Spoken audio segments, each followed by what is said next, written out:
Boa noite, a gente continua na aula de hoje o capítulo 14 de fluidos. Paramos aí na sessão anterior, né, no princípio de Pascal, e hoje nós vamos começar com o princípio de Arquimedes, e o objetivo dessa sessão é conhecer os princípios de Arquimedes, a relação entre força de empuxo e massa do fluido deslocado por um corpo, a relação entre a força gravitacional e a força de empuxo quando o corpo está flutuando, a relação entre a força gravitacional e a massa de um líquido deslocado no qual o corpo está flutuando, e a diferença entre peso aparente e peso real, né? Que é quando você se sente mais leve na água, por exemplo, seu peso aparente parece ser um pouco menor, né, do que o peso real. Calcular o peso aparente de um corpo que está total ou parcialmente submerso em um fluido. Então, Arquimedes aí, entre 200 e 300 séculos aí antes de Cristo, né, verificou que quando ele estava tomando banho imerso, né, numa banheira, que ele sentiu uma força, né, do líquido que estava no fundo da banheira, empurrando o corpo dele para cima e aliviava o peso dele, né? Então ele chamou de empuxo e ele verificou experimentalmente, né, que ela possui o mesmo módulo do peso do líquido que foi deslocado pelo corpo que estava ali. Então é como que aquela parte que ficou faltando do líquido fizesse uma força no final igual a como se ela tivesse ali, né? A gente vai calcular isso, né? Igual seria a massa dela. Então, o peso do líquido deslocado, né, vai ser igual à força de empuxo, que é então a massa do líquido vezes a gravidade. Mas a massa do líquido a gente vai descrever ela como a densidade vezes o volume, porque esse volume do líquido deslocado é o volume que está totalmente submerso ou parcialmente submerso, ele pode variar. A densidade do líquido não, mas o volume vai depender do problema, né? Então, é a força de empuxo em newtons, né? A densidade vai ser em quilograma por metro cúbico, o volume em metro cúbico e a gravidade em metro por segundo ao quadrado, né? Unidades no SI aqui.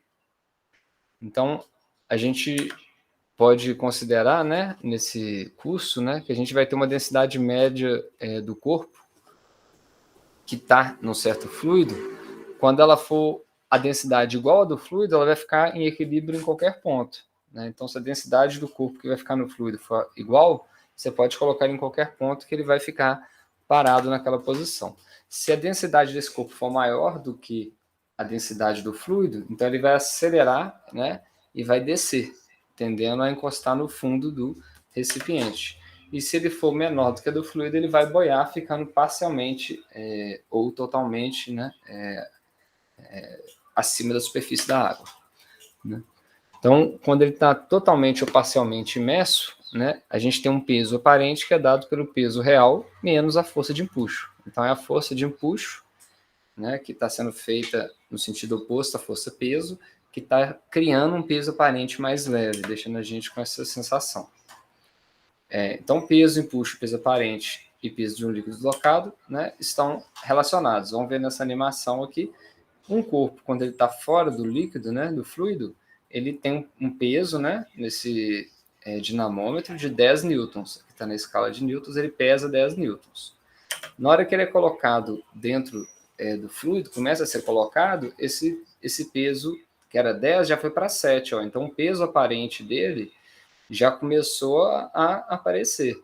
E a diferença que a gente está vendo aqui, ou seja, a força que está vindo no sentido contrário, empurrando esse corpo para cima, para ele, em vez de pesar 10, ele pesar 7, ela é igual o peso do fluido deslocado. Então, esse cara tem um volume, ele deslocou esse volume desse fluido, que tem uma densidade X.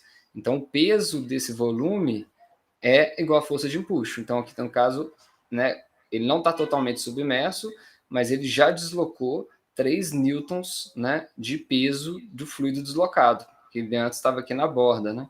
Então, essa força-peso desse fluido deslocado é igual à força de empuxo que está empurrando ele para cima e reduzindo de 10 para 7. Agora, se ele for totalmente submerso, que é o caso aqui, aí a gente já vê qual que é o valor final do peso aparente dele, que é 6 newtons. Né? E com ele totalmente submerso, né, o volume dele todo deslocado gerou, né, um empuxo de 4. Aí aqui agora não importa onde que ele está, o empuxo vai ficar sendo o mesmo, porque o volume dele já foi todo deslocado, então a força de empuxo não vai alterar se não alterar o volume, né? Então a gente pode considerar que o peso aparente dele é 6, né? E o empuxo dele é 4, né? Por isso que ele não está pesando mais 10. Então essa força de empuxo é de cima, para cima, né? No fluido. Ela tem a ver com o aumento da pressão com profundidade. Então a gente sabe que a pressão, né, nessa profundidade é maior do que aqui. A gente sabe que a pressão é maior porque aquela pressão ela aumenta, né? A gente viu que a ρGH ela aumenta com a profundidade, né? No nível da água, né? Ela é um ATM, e quando você vai aumentando a profundidade para o centro da Terra, né? Você vai aumentando a pressão. E quando você vai subindo, você vai diminuindo a pressão. Então, aqui ao fundo, a gente tem uma pressão maior da água do que na parte de cima, dessa parte que foi deslocada do fluido. Então, vai ter uma resultante que vai ser uma força para cima. Se você colocou uma pedra, essa força de empuxo vai ser menor do que a força peso na água, por exemplo, e ela vai ter uma resultante que vai fazer ela descer. E se você colocar, por exemplo, uma madeira, ela vai ter uma força de empuxo por causa do volume, né, o peso do volume deslocado maior do que a força-peso da própria madeira, porque ela é menos densa do que a água, né, e ela vai ter uma acelerada para cima, podendo flutuar, né. Então as duas vão deslocar, né, a pedra e um pedaço de madeira, né, deslocam a água que faria o mesmo espaço, e pelo princípio de Arquimedes, né, eles sofrem uma força de empuxo, né, dirigida para cima, igual ao peso desse fluido deslocado. O módulo dele, então, né, dessa força de empuxo é a massa do fluido vezes a gravidade. Então, quando um corpo está flutuando num fluido, se ele estiver flutuando parcialmente ou totalmente submerso, né, significa que a força de empuxo é igual à força gravitacional que o corpo está submetido na flutuação. Então, com isso, a gente pode estimar, por exemplo, né, o tamanho de um iceberg que estaria, às vezes, para baixo da água, né? Então, a força de flutuação, que é a força peso, vai ser igual o empuxo quando está flutuando. Essa relação entre peso aparente de um corpo e empuxo, a gente viu que o peso aparente é o peso real menos a força de empuxo, né? E dá essa sensação. Então, um exemplo aqui para a gente fazer: um pinguim flutua primeiro em um fluido de massa ρ0, depois em um fluido de massa 0,95 ρ0 e depois em um fluido de massa específica 1,1. Então ele flutuou nos 3 fluidos, um com densidade ρ0, um com 0,95 e 1,1. Ordene as massas específicas de acordo com o módulo da força de empuxo exercido sobre o pinguim, começando pela maior. Então, o que vocês acham aí em relação à densidade, né, ou essa massa específica? Qual que seria, né, a maior, que geraria maior empuxo?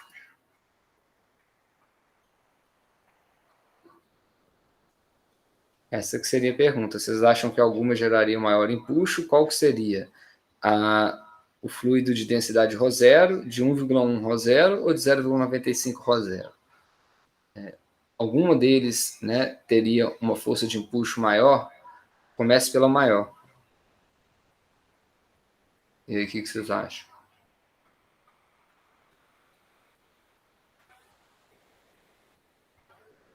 Se eles estão flutuando, né, significa que a força-peso é igual à força de empuxo. Então, independente da densidade, né, a força de empuxo vai ser a mesma. Então, todas vão estar empatadas. Na letra B, ordene as massas específicas, a densidade, de acordo com o volume de fluido deslocado. Começando pelo maior. Agora não, né, o empuxo é o mesmo, mas o volume vai ser diferente, né, porque o que importa é o peso. Então, as mais densas vão ter um volume menor, né, para dar o mesmo peso. Então, com isso, né, a de maior volume, né, pelo maior volume deslocado, né, seria a de menor densidade, e depois a média e depois a de maior densidade. Um exemplo mais quantitativo, né, a gente tem um bloco que está flutuando parcialmente aqui num fluido, e a gente tem que o bloco tem uma massa de 800 kg por metro cúbico e o fluido tem 1.200, ou seja, o fluido é mais denso do que o bloco, por isso que ele está parcialmente flutuando. ele tem uma altura total de 6 centímetros fora da água, né, de extremo a extremo. Então, qual que é a altura H? Hzinho que está aqui submersa no bloco. Então, a primeira ideia seria que comparar, né, que a força-peso do bloco, ou seja, o peso total do bloco, é igual à força de empuxo, né, porque ele está flutuando. E a força de empuxo é igual ao peso desse volume aqui até Hzinho que está deslocado. Então, a gente tem que descrever essas equações assim. Então, a força de empuxo é a massa do fluido deslocado vezes a gravidade. A massa do fluido vai ser a densidade do fluido e o seu volume.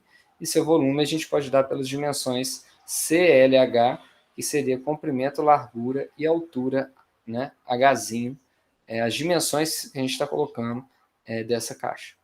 Vamos passar aqui que vai ficar mais claro. Então, aqui a gente consegue ver que o volume total, qual que seria? Né? O volume total que é dado pela força peso já é a densidade do fluido, a densidade do bloco, né?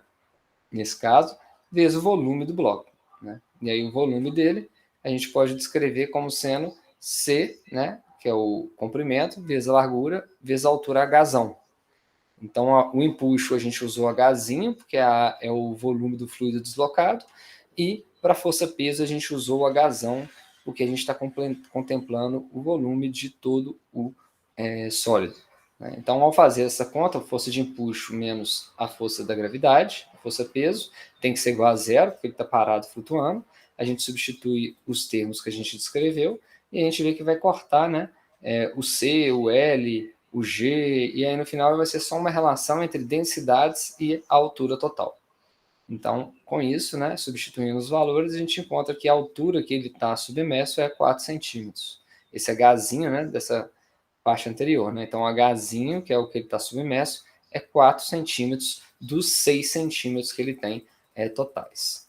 Na pergunta da letra B, se o bloco fosse totalmente imerso agora, ele foi empurrado para baixo, e aí ele foi solto, totalmente imerso, qual que é a aceleração que ele vai ter? Então, a gente viu que o empuxo parcial, né, com o volume parcial do bloco, já segura o peso dele. Então, se ele estiver todo dentro do fluido, ele vai ter uma força de empuxo maior ainda do que o peso. E isso vai fazer com que ele ganhe uma aceleração para cima. A gente vai montar essa mesma equação, né, só que agora ela não vai ser igual a zero. Ela vai ter ela vai ser a massa vezes a aceleração. E aí a gente corta da mesma forma, né, ρ, C, L, H, que aparecem em todos os termos, isola a aceleração, né, que vai ser uma relação então da densidade só, entre as densidades, e aí encontramos que ele vai ter uma aceleração de 4,9 metros por segundo ao quadrado para cima, depois que ele é submergido. Tá? E isso por causa do volume, né, a mais que foi submerso, né, dele.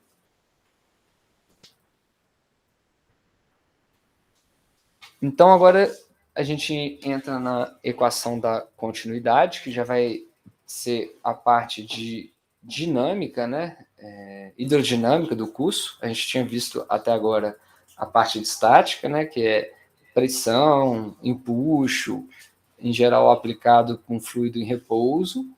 E agora a gente vai ver como descrever e como interpretar um fluido em movimento. Então, o objetivo dessa sessão é conhecer os conceitos dos tipos de escoamento, laminar, incompressivo, viscoso e rotacional, conhecer o conceito de linhas de fluxo, usar a equação de continuidade para relacionar a área de seção reta e a velocidade de escoamento de um ponto, de um tubo, de uma grandeza de um lado ao outro, e conhecer e aplicar o conceito de vazão e aplicar o conceito de vazão máxima.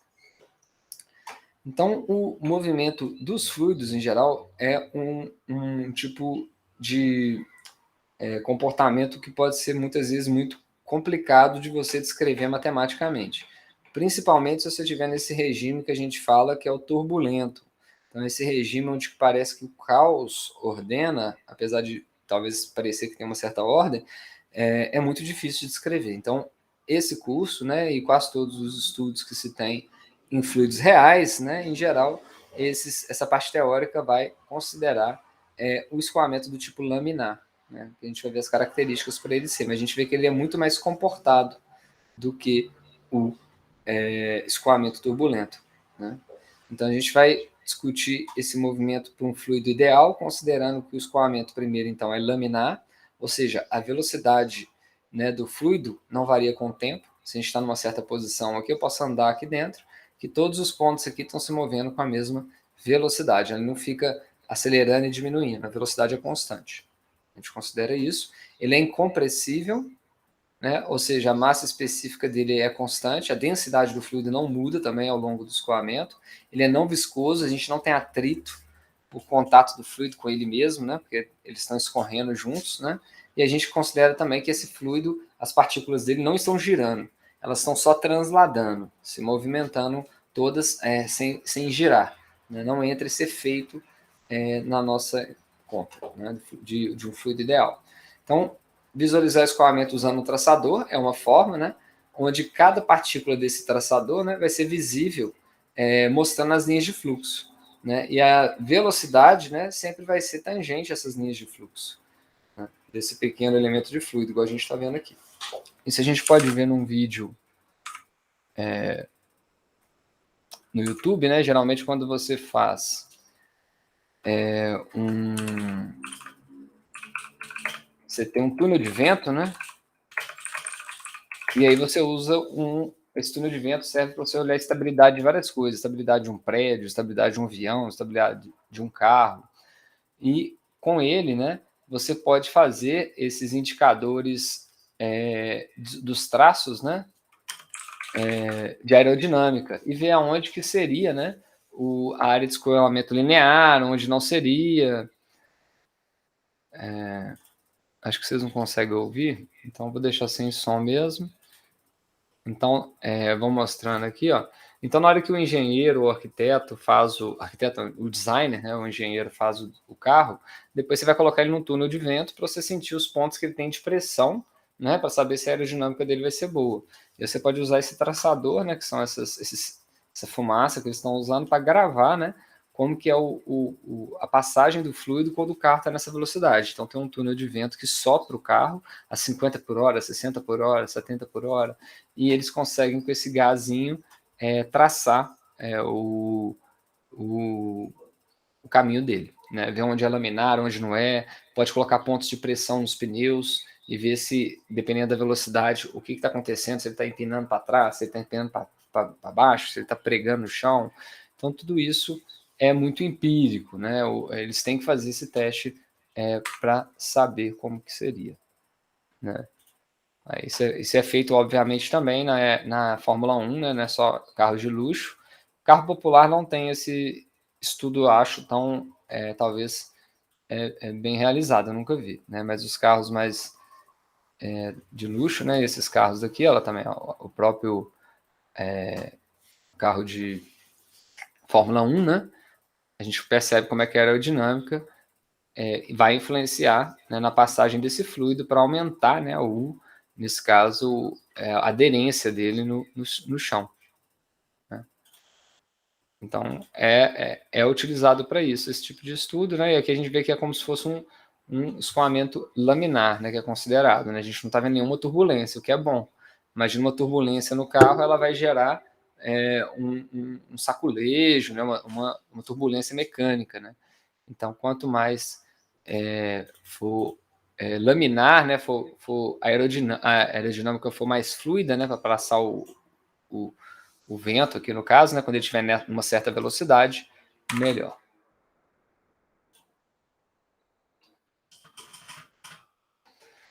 Então, a velocidade desse fluido vai depender da área de seção reta, né, e se ele não for incompressível, né, ou seja, você não tem como comprimir ele vai ter a mesma vazão em qualquer seção reta que seja igual, porque ele não varia a velocidade dele. Então, a gente escreve a equação que seria da continuidade.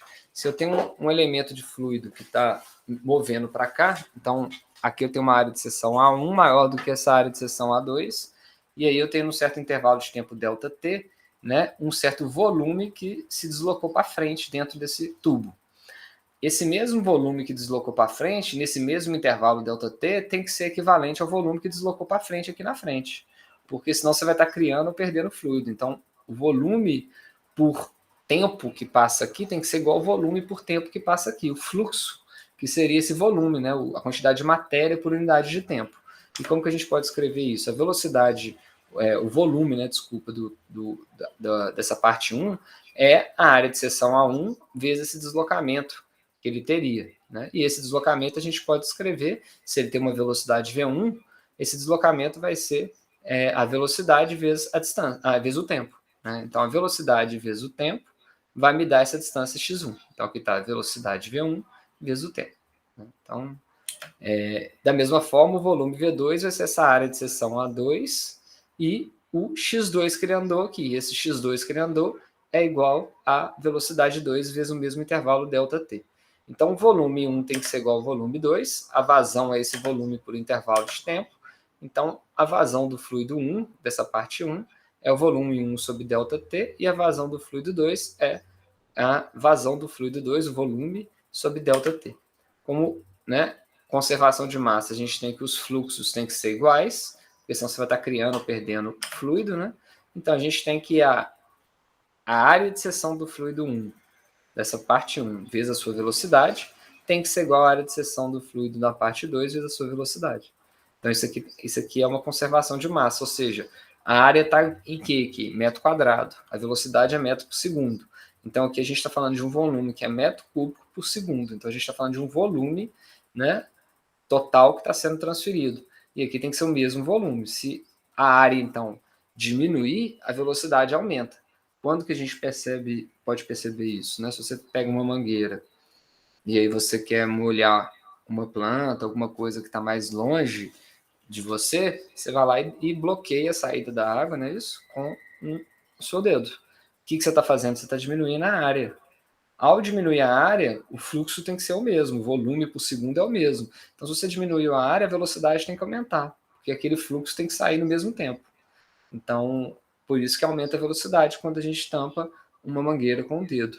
Né? Ou aqueles pressurizadores conseguem mandar muito longe a água, porque eles diminuem muito a área, a velocidade sai muito rápido, com muita pressão, nesse caso. Né?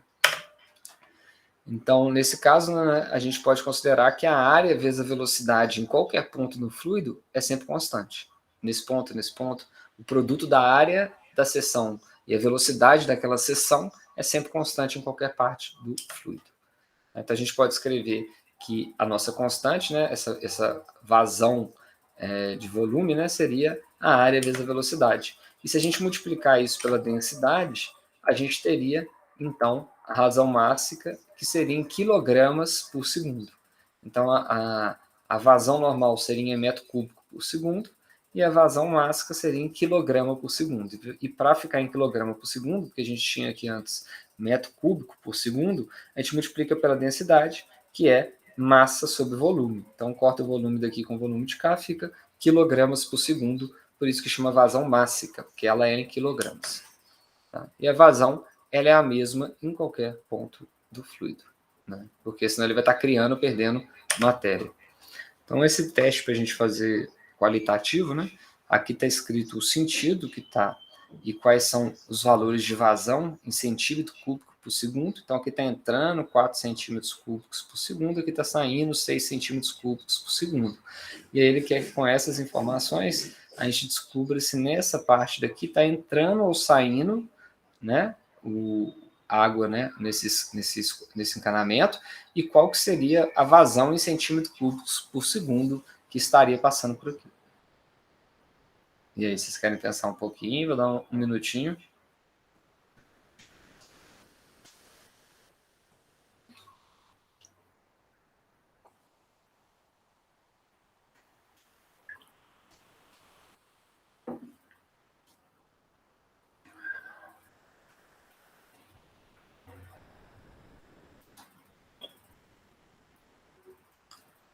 Aí alguém descobriu E? Conseguiu? Seria o 13 saindo. Vamos tentar fazer mentalmente aqui, ó. Aqui está entrando 4 e está saindo 6. Então, se está entrando 4 e está saindo 6, quer dizer que está vindo 2 de cá. Então, 2 estão vindo para cá. É isso? Para, ao juntar, né, com 4, sair 6 para lá. Então, se aqui está saindo 2, vamos ver, ó, está entrando 5, está entrando 8. Então, aqui está entrando 13. 13, né? Que deu aqui, ó, 8 mais 5, 13. Aí aqui está saindo 2. Se está saindo 2, então sobrou 11 nessa região aqui, né? Aí está entrando mais 4, então é 15. Então, eu tenho 15 entrando aqui, mas eu tinha 2 saindo. Então, eu tenho 13, né, entrando para fora. Vocês conseguiram ver ou quer que eu anoto no slide aqui para ficar mais tranquilo? Ou deu para ver?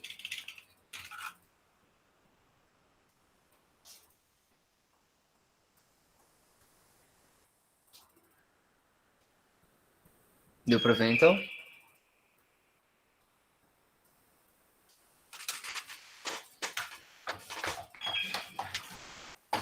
Vou fazer aqui, então.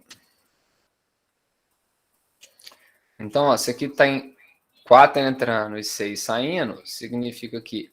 Opa, vamos voltar aqui.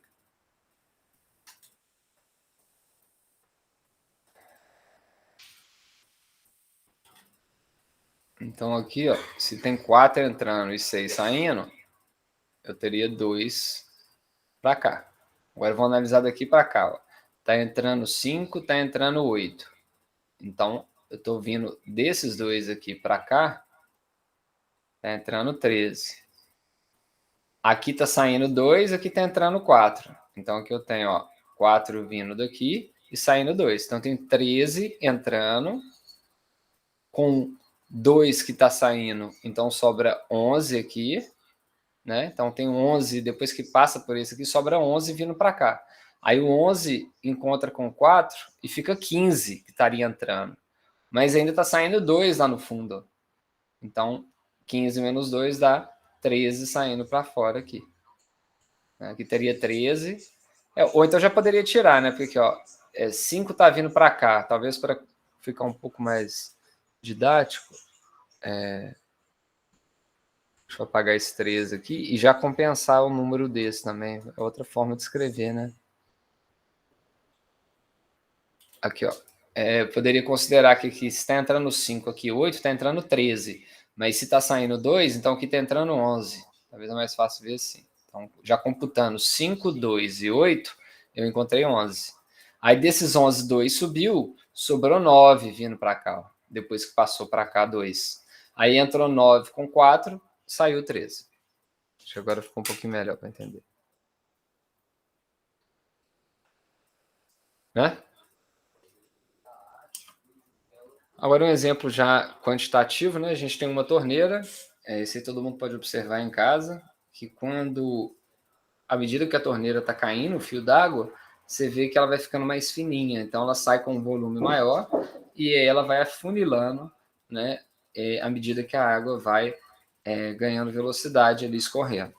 Isso acontece por esse fenômeno que a gente acabou de ver, né? O volume por segundo tem que ser o mesmo. Então, se aqui eu tenho uma área uma certa altura, né? Eu tenho uma seção A0, que é de 1,2 centímetros, lá embaixo, na altura H, eu vou ter 0,35 centímetros. Então, a área diminuiu.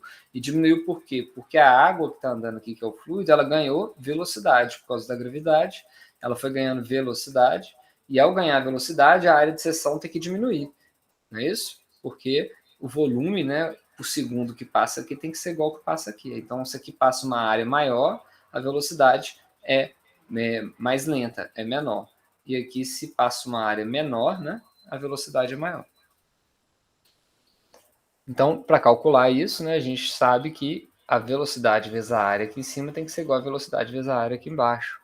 Então, a gente pode escrever agora, né, se a gente tem as áreas, A0 e A, e temos a velocidade que ele vai chegar aqui, né? Então, a velocidade final ela é igual à velocidade inicial ao quadrado mais 2gh. Isso aqui seria a equação de Torricelli, né? Ela sai, na verdade, essa equação você pode deduzir ela quando você pega a equação da posição, que seria nesse caso, né? Se a gente considerar que, vamos considerar que aqui é o eixo y positivo para baixo, né? Então, a posição da queda no tempo, né?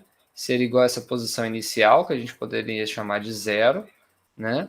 Mais a velocidade inicial vezes o tempo, né? E nesse caso, como a gente botou o y para baixo, o g positivo para baixo, ele vai somar, né, com esse ganho de velocidade e altura como gt ao quadrado sobre 2. Né?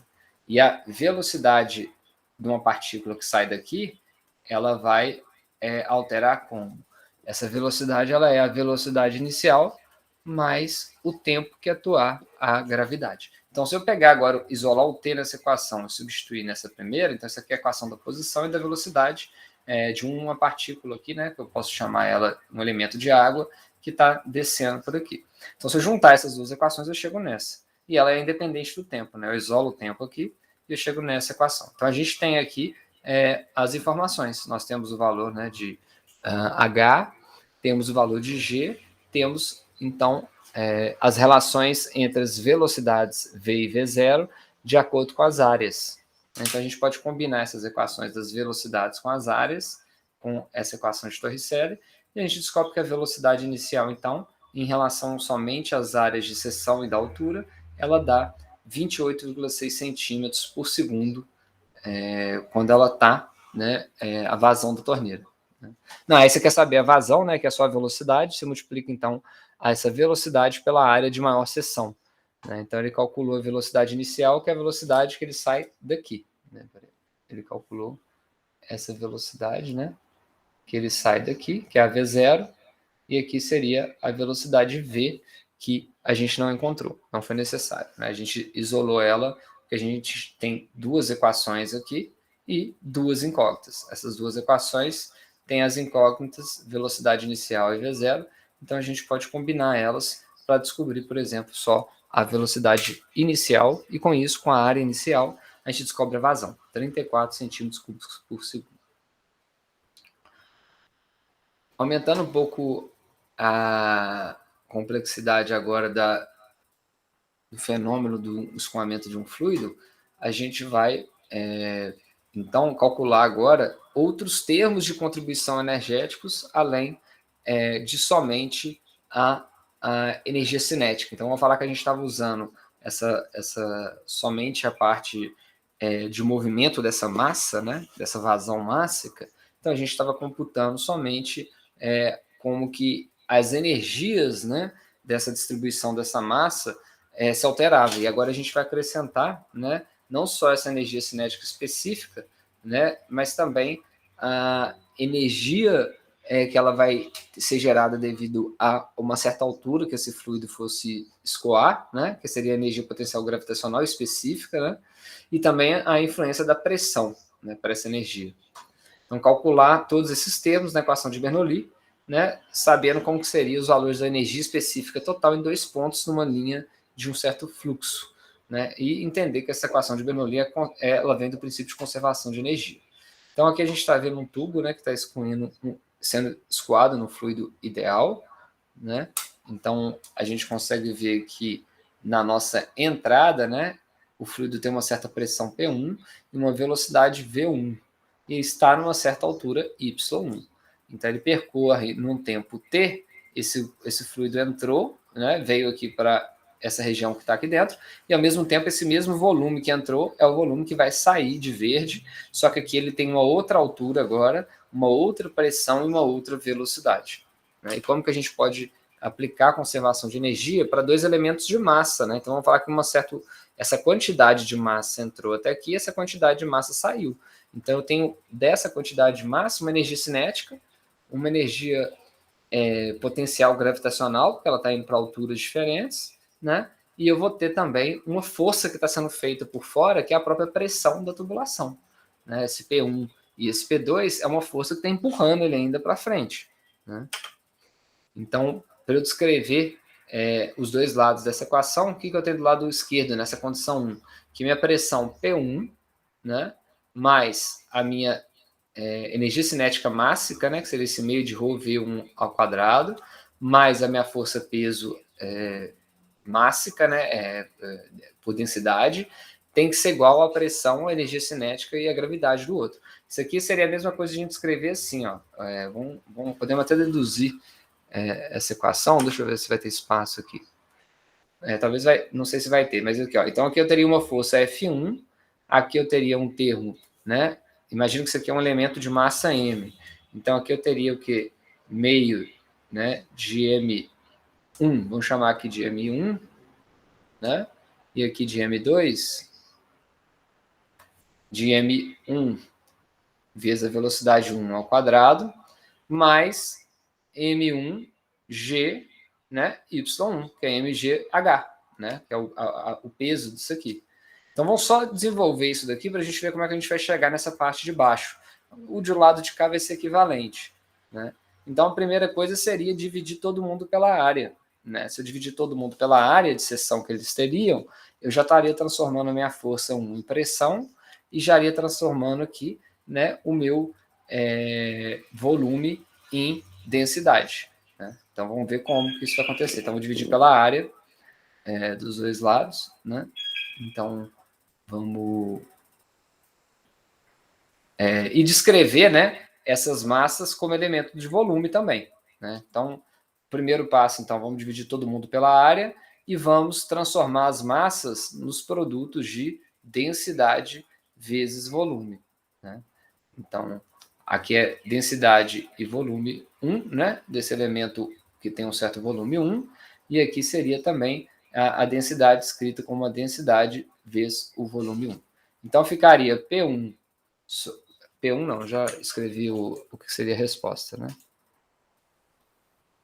Deixa eu apagar isso aqui. Então, ficaria F1 sobre...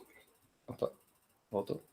Então, ficaria F1 sobre A1, né? Que essa área de entrada 1 aqui, né? Essa aqui seria A1 e essa área aqui seria o A2, né?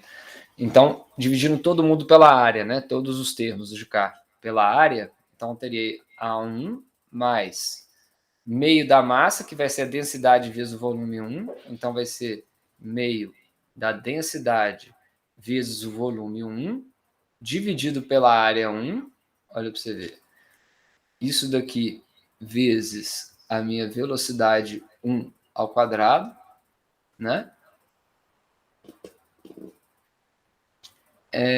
Mais esse último termo que vai ser a densidade vezes o volume 1, que é a massa 1, né? Vezes a gravidade vezes a altura 1, dividido pela área 1 também. Então, nesse primeiro termo aqui, ó, F1 sobre A1, a gente já está vendo a pressão 1. Né? No segundo termo que a gente tem aqui, né? O que está diferente?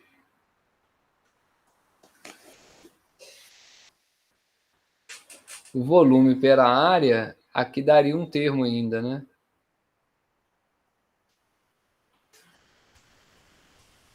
M, meio de MV2, densidade vezes volume. Então aqui daria o X1, né? O tanto que entrou. Né? Então dá para ver que esse primeiro termo seria o próprio P1, esse termo seria o P2, e esse termo de cá, o GY, né? Porque aqui também faltou ser trabalho, né? Aqui faltou um termo, tá, gente? Faltou. Eu teria que dividir. Aqui não é só força, porque ó, tem um erro nessa equação aqui, porque do lado esquerdo eu tenho força e do lado direito e aqui eu tenho energia. Então aqui tem que ser trabalho, né? Então aqui teria que ser F1 vezes o X1, que é o que vai deslocar aqui, né? Seria esse X1 aqui, ó, para ser o trabalho.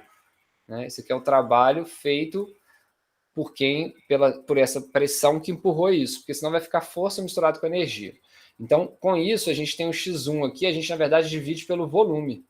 Tá? A gente divide pelo volume tudo.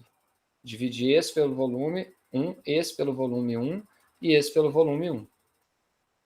Não é pela área, não. Então, deixa eu apagar ali. Aí vai dar a dedução da equação. Então, é pelo volume que a gente divide.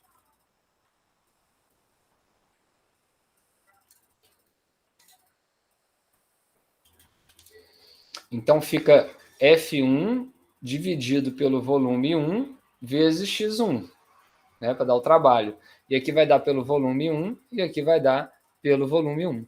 Então, a gente já está vendo que vai cortar o volume, né? Dessa parte, então, daqui, ó, vai sair esse primeiro termo, que é P1, né?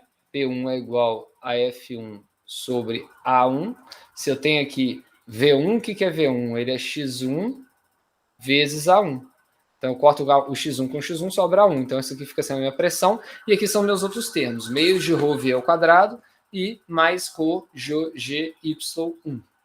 Então, a gente conseguiu perceber aqui que os três termos de energia, né, que a gente tem, que é trabalho sendo feito empurrando o fluido, energia cinética desse fluido movendo com uma certa velocidade e a altura que esse fluido está, é uma conservação de energia. E aí, na hora que ele vem para essa situação 2, que ele está aqui em cima, tem que ter o mesmo valor de energia. Então, a soma dessas três contribuições, o trabalho que agora está sendo feito aqui por essa pressão 2, que está puxando o fluido, mais a energia cinética desse pedaço que está andando com essa velocidade, mais o MGH, né, o efeito dessa altura ter alterado. Então, esses três termos somados têm que ser igual os três termos somados aqui antes, nessa altura, nessa situação 1. Tá? Então, nossa equação aqui fica sendo a pressão como constante, né? A pressão mais o termo de energia cinética desse fluido, mais o termo de posição gravitacional que ele está, sempre vai ser uma constante. E é uma outra forma de representar a equação de Bernoulli, igual a gente pode representar a equação da vazão como sendo produto de A vezes a velocidade, a área vezes a velocidade em qualquer ponto do fluido. Né? Então, aplicando, se a gente tivesse um tubo horizontal, né, a gente não ia ter esse termo daqui, né, o y. Então, se o nosso tubo, imagina que é um tubo horizontal, a gente não teria a diferença de altura y. Então, sobraria só esses dois termos, né, que seriam esses dois que a gente está vendo aqui. Né? Deixa eu apagar esse ponteiro para eu explicar.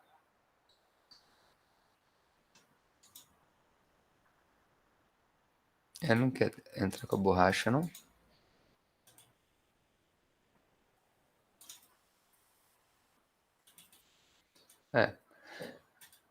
Volta.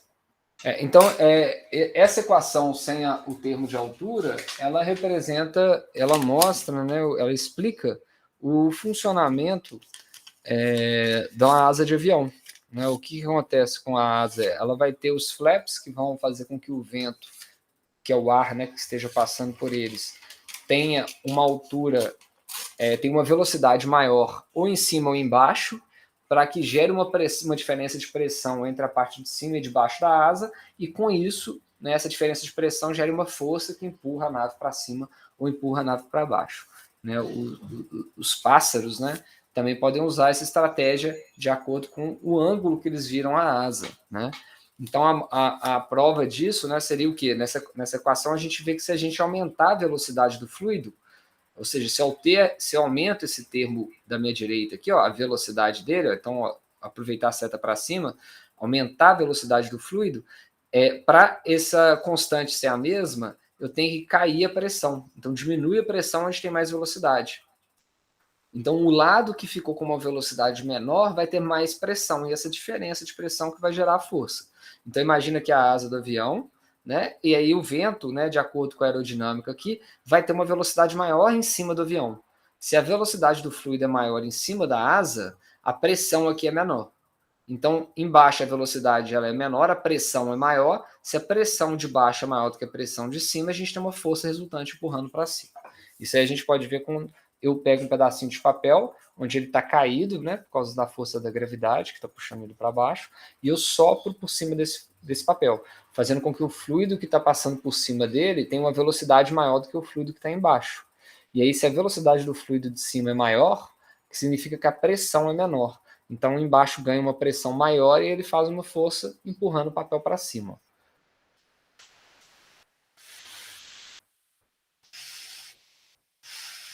Então, reparem que quando eu sopro por cima, o papel levanta. Não. Por causa disso, essa diferença entre as velocidades. Tá? Então, vamos fazer esse teste qualitativo, né? A gente tem um fluido que está escorrendo por essa tubulação, né? E aí está numerado, né? A vazão, né? Ele quer saber como que relaciona as vazões 1, 2, 3 e 4, e aqui a gente está vendo que às vezes aumenta a área, às vezes diminui a altura. Então, ele primeiro quer que a gente numere, né, na letra A, em relação à vazão, né? Aonde tem mais vazão? Em 1, 2, 3 ou 4? Em ordem, né? Qual que vocês acham aí? Da menor para maior. Qual que seria as vazões? Vocês têm noção? Que vai passar nessa seção 1, nessa seção 2. Nessa seção não, né? Que vai passar nessa região. Então a vazão ela tem que ser a mesma, né? Porque senão a gente vai estar criando ou perdendo fluido. Então a vazão é a mesma em qualquer ponta. O produto da área vezes a velocidade aqui é igual a área vezes a velocidade aqui, aqui e aqui. Né? Então a letra B em relação à velocidade. Em relação à velocidade, menor a área, maior a velocidade. Então 1 vai ter a menor velocidade, depois 2 e 3, e depois 4 vai ser a mais lenta. Né? Em relação à pressão do fluido, né? Aí vai ser inverso, onde você tem a menor velocidade, você tem a maior pressão. Né? Então é invertido. Onde você tem a maior velocidade, a menor pressão.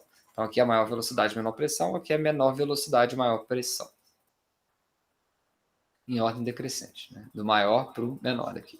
Então, um exemplo quantitativo, né? A gente tem esse cano de calibre variável que está indo de uma área 1 para uma área 2, que está indo de uma velocidade V1 para uma velocidade V2, e a gente sabe quais são as áreas A1 e a área A2, e sabemos qual que é a densidade desse fluido, e sabemos qual que é a diferença de pressão que tem entre os dois. Ou seja, aqui tem uma pressão, aqui tem outra. Existe uma diferença de pressão entre os dois, que a gente sabe que é 4.120 pascal. Então ela quer saber qual que é a vazão de etanol que está passando por aqui, né?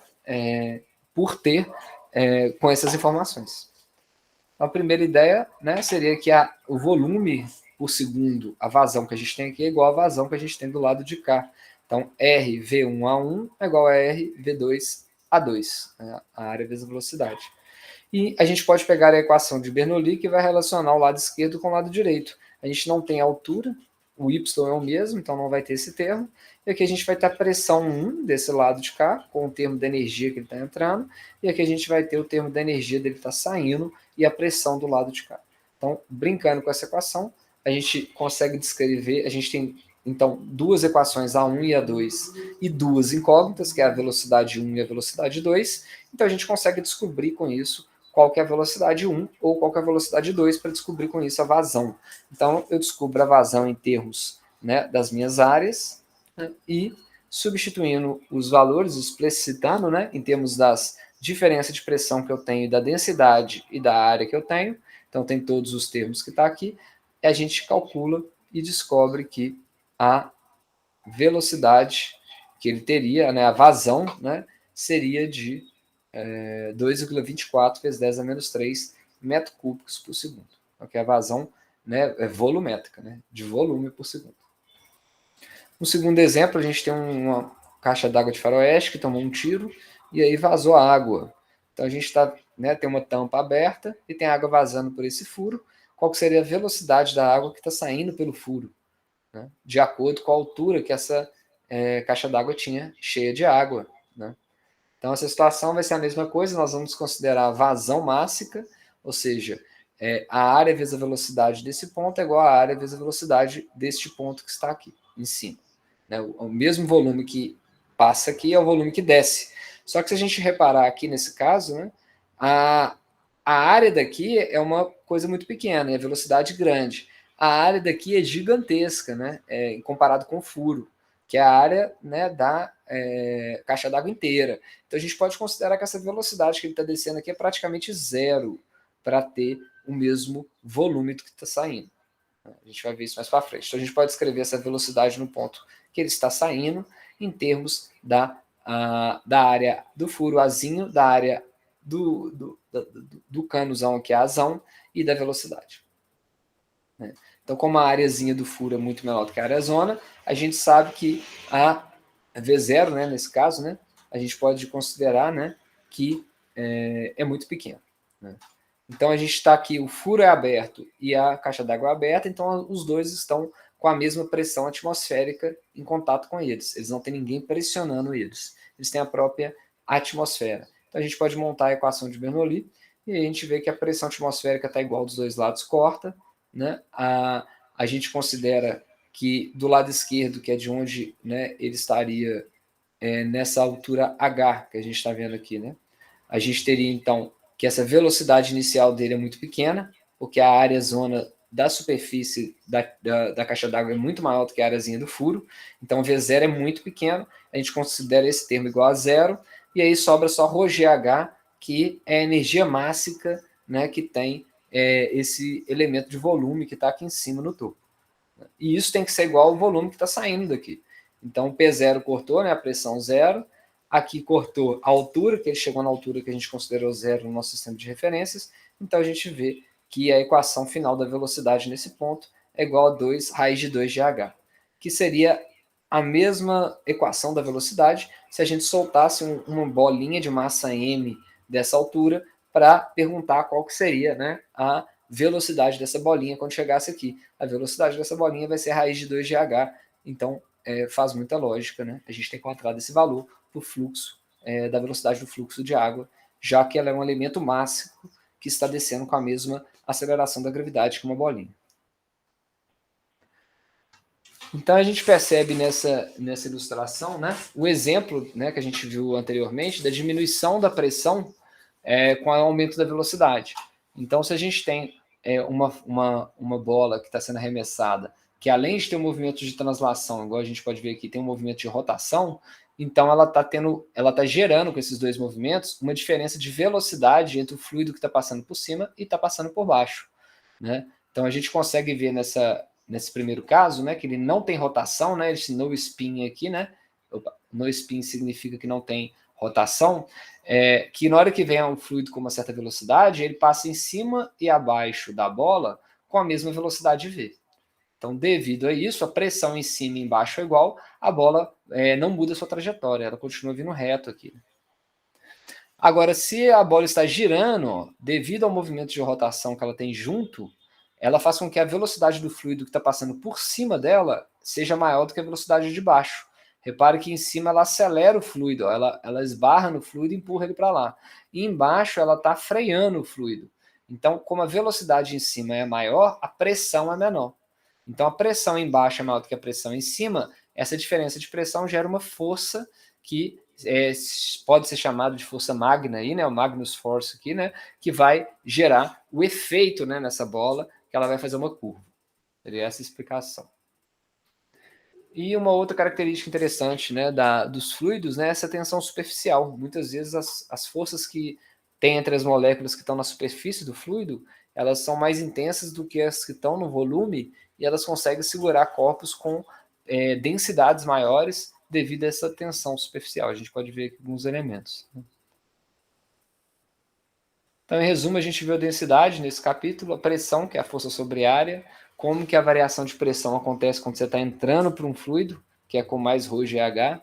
Vimos o princípio de Pascal, né, que tem a ver, nesse caso, né, quando a gente comprime um fluido, ele tem que passar todo esse volume para o outro lado, né? Poderia ser usado numa balança hidráulica. Vimos o princípio de Arquimedes, que trabalha com a força de empuxo, que deixa um peso aparente no seu corpo se sentindo mais leve no fluido. Vimos escoamento de fluidos, hidrodinâmica, a parte de vazão mássica e a vazão volumétrica, de volume por segundo e de quilograma por segundo.